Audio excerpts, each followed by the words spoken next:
Ay, magandang morning mga karasto. Ay, magbabike si Torats. Punta may MMDA. Dahil wala pasok ngayon.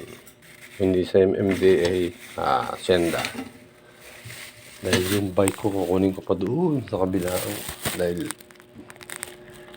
may nakaparada rito na na e-bike. Kaya masikip.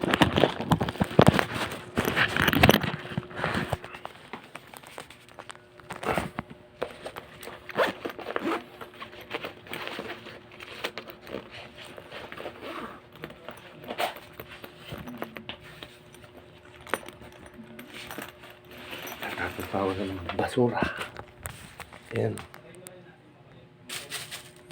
Tapos doon sa may pakuntang pastry, yung nadalahin ko pa sa phase 5 to. Okay. That's bababa na ako. 5, 4, 3, 2, 1.